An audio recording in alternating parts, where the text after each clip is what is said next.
What's up, guys? It's your boy Fig here, and again, I just finished working out, and I'm super hyped up right now, and just drank some orange juice. I love orange juice. Like, if you'd never drank an orange juice after a workout, you're missing out, especially if it's like cardio.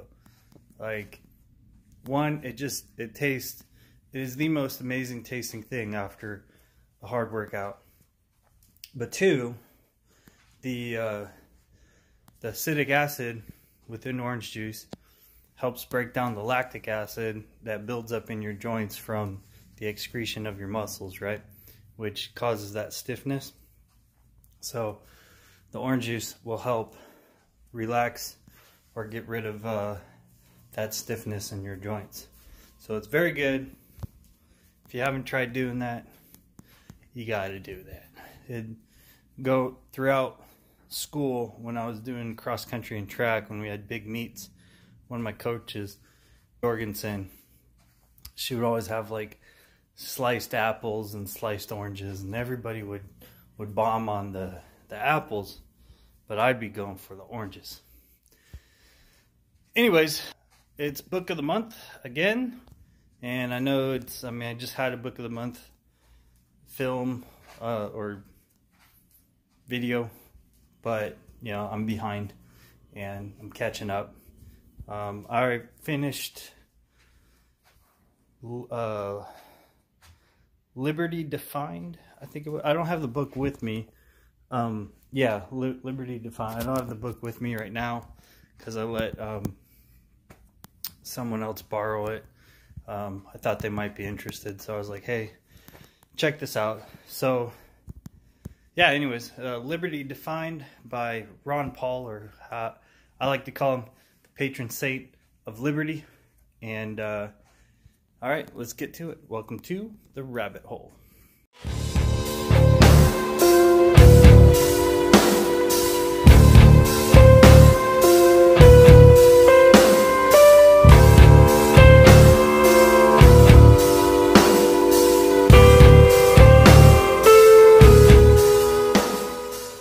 Guys, so like I said, I don't have the book with me, but I pulled up the definition, so let me read, or you know, the back part of it, whatever you want to call that, the back part.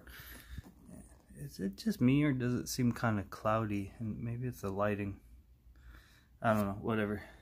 Anyways, so the back part says, in Liberty Defined, Congressman and #1 New York Times best-selling author Ron Paul returns with his most provocative, comprehensive, and compelling arguments for personal freedom to date. The term liberty is so commonly used in our country that it has become a mere cliche. But do we know what it means, what it promises, how it factors into our daily lives? And most importantly, can we recognize tyranny when it is sold to us, disguised as a form of liberty? Dr. Paul writes that to believe in liberty is not to believe in any particular social and economic outcome. It is to trust in the spontaneous order that emerges when the state does not intervene in human volition and human cooperation. It permits people to work out their problems for themselves, build lives for themselves, take risks, and accept responsibilities for the results, and make their own decisions. It is the seed of America. This is a comprehensive guide to Dr. Paul's position on 50 of the most important issues of our time, from abortion to Zionism, accessible, easy to digest, and fearless in its discussion of controversial topics. Liberty Defined sheds new light on a word that is losing its shape.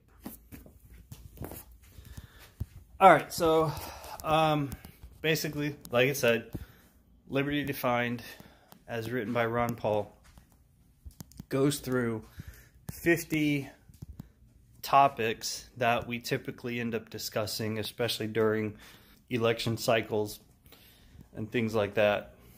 So he goes through these topics, and it's not lying when it says it's very accessible and digestible. He doesn't speak, or he doesn't write rather, in very like doctorate level way to where the common person shouldn't be able to read it and understand, right? Most people, if you grew up speaking, reading, writing English, should be able to pick this book up and understand what he's talking about fairly easily. Now, he goes over his points of view, right? He lays them out very thoughtfully, and in some of them, he'll show multiple sides of the issue. Then he'll discuss, you know, why it doesn't quite fit in the realm of liberty and how it can fit in that sense. So it's very good. One thing I thought was interesting, and because this is a very, I know this is a hot topic, is abortion is a pretty hot topic. But he's, of course, he is pro-life. So just, you know, spoiler alert, I guess. It's a little late for that. But anyways, he kind of goes through it. And it's an issue where I've had quite a few discussions with a lot of different people. Me personally, in my own life, I could say I'm pro-life.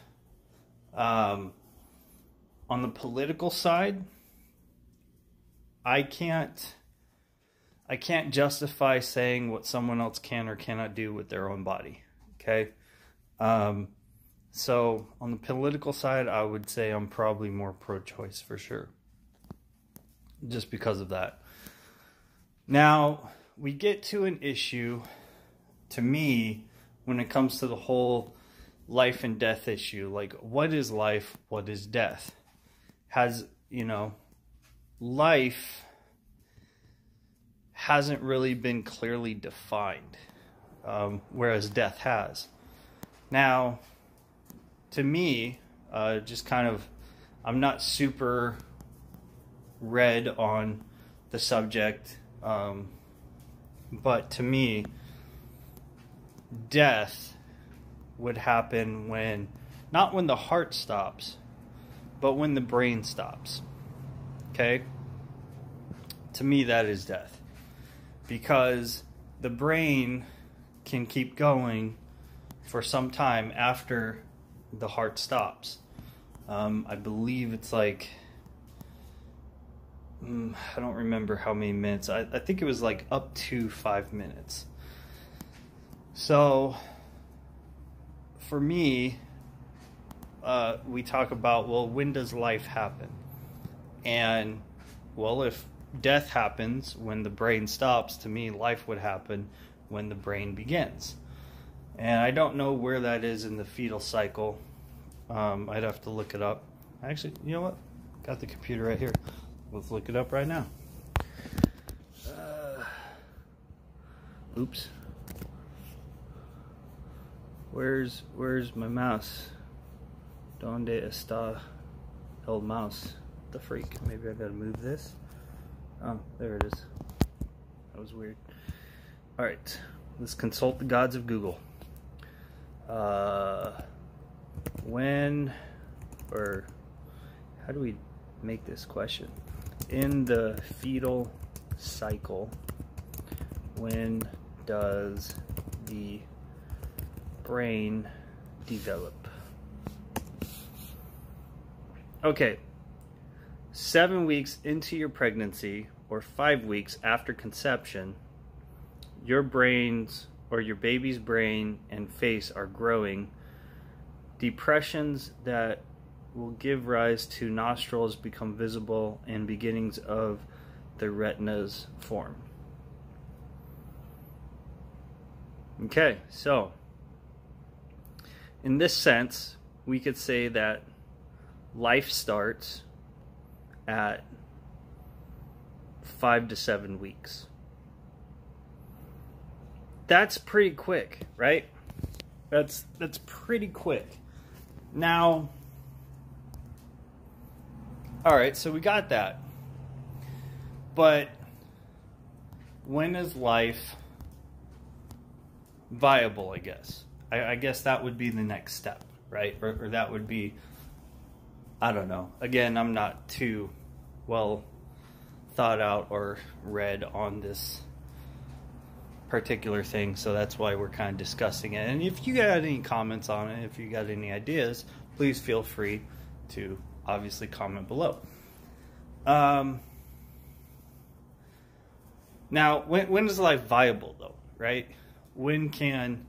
Is it just that, okay, the brain's developing, so boom, there's life, all right, you can't do anything? Or is it once it has a chance to survive on its own, right? Like, I try to look at it in the guise of death as well, okay? Because oftentimes we're only looking at it from the guise of life. But if we look at it from the death perspective as well, say you got a family member, or like me, say me, for example, I'm on life support, okay? Because oftentimes people have used the argument, oh, well, the baby can't survive on its own yet, so it's really still a part of the mom's body. So, you know, is it really a viable life that we have to worry about? Now, personally, if I'm on life support and without it, I would die immediately, I would not want to be on life support. Like, just fucking put me out then. Alright? Like, fucking put me out. Like, I don't want to be a burden on everyone else. Just put me out. Now, I don't know at what point in time a fetus has a more likely chance to survive outside the womb. Let's Google that right now. Why not? So, again, I'm not giving my full opinion on it, really. Let's just go through some thought process, you know? How the fuck would I...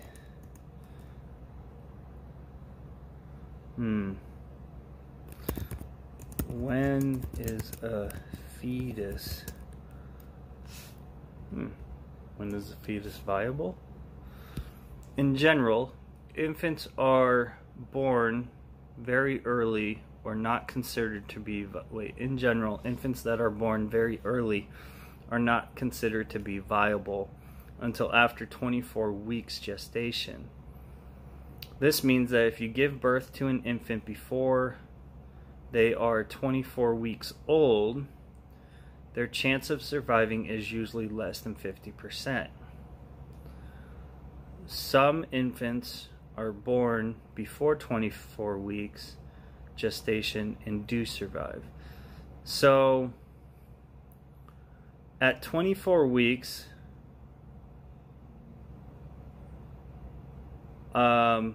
which is what, just over halfway, right? I don't know. I'm not that great at math.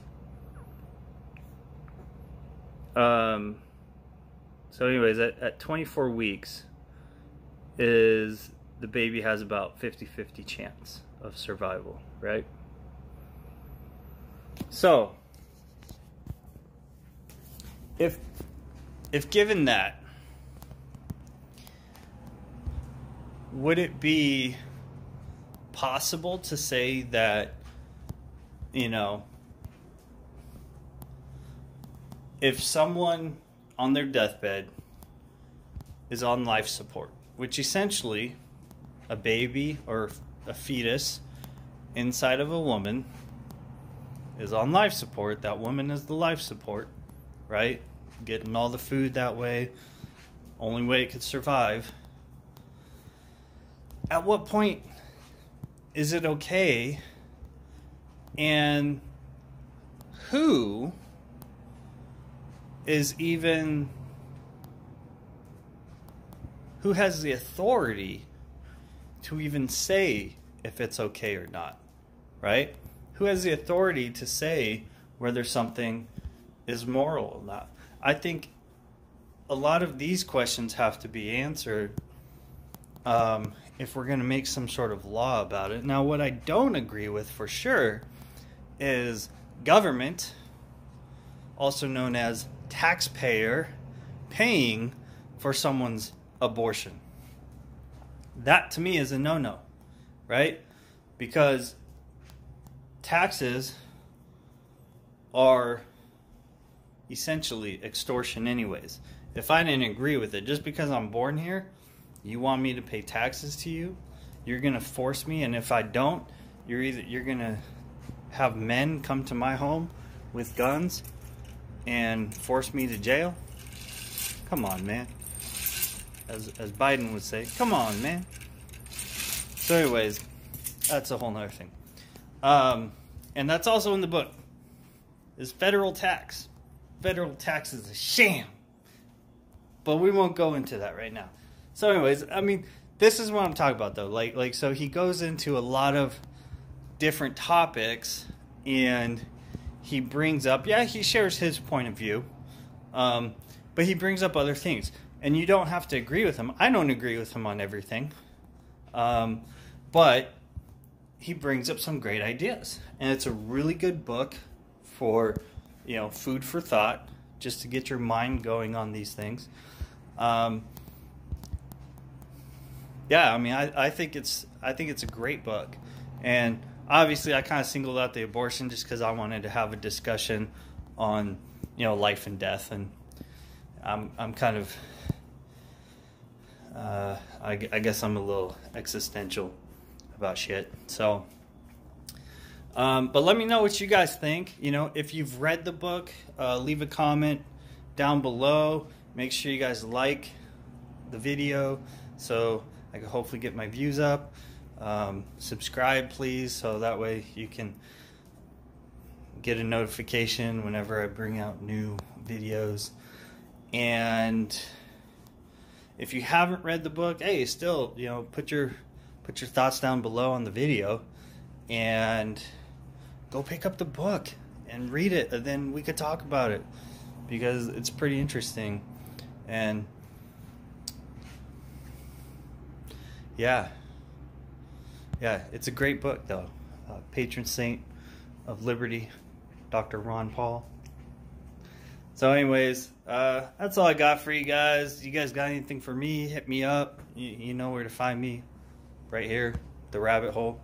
And thanks again. All right, catch you on the flip side.